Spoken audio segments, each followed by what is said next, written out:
IDTV మన ఉనికి మన వాణి.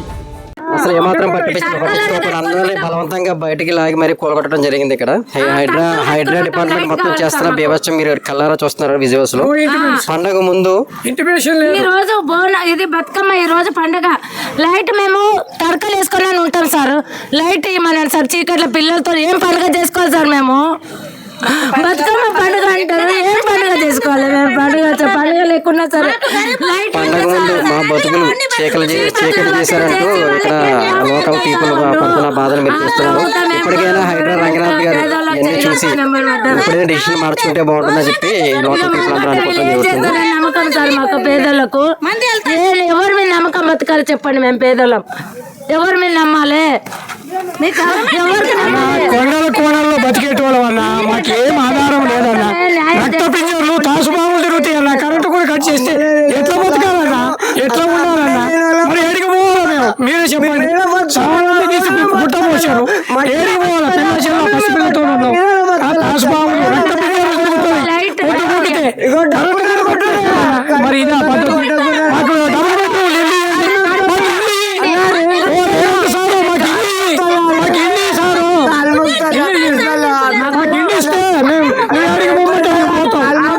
ఇప్పుడు వర్షం వస్తే తడిచిపోద్ది, సామాన్ మొత్తం తడిచిపోద్ది. కుట్ట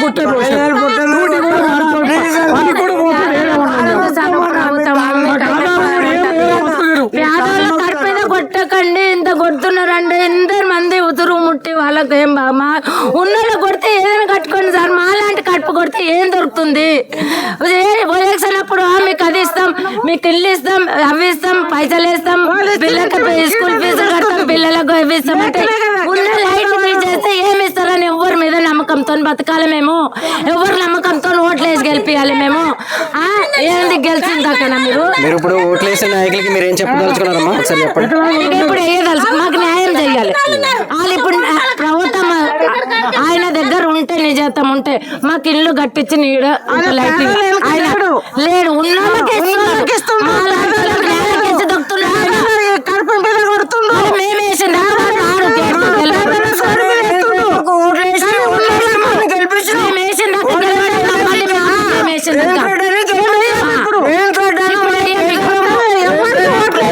అసలు ఓట్లే గాజుల రామారంలోని బాలనగర్ పరిస్థితి.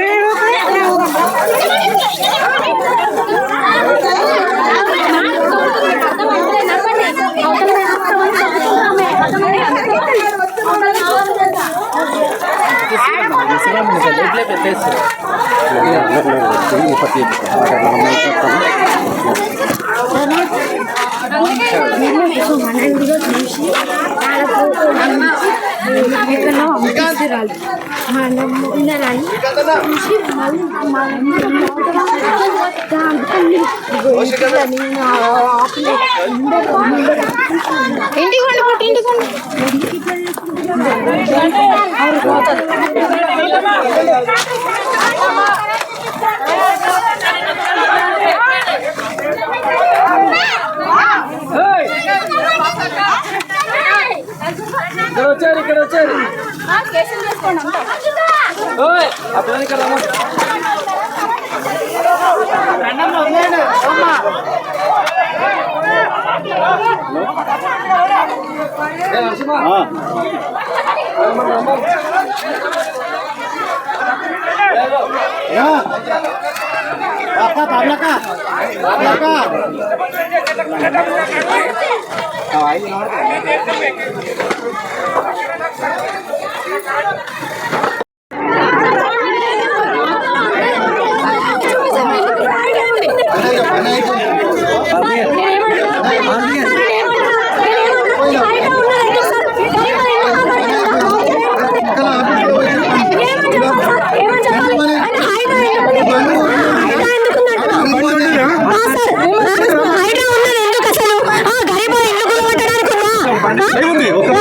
ఎందుకు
తెలంగాణ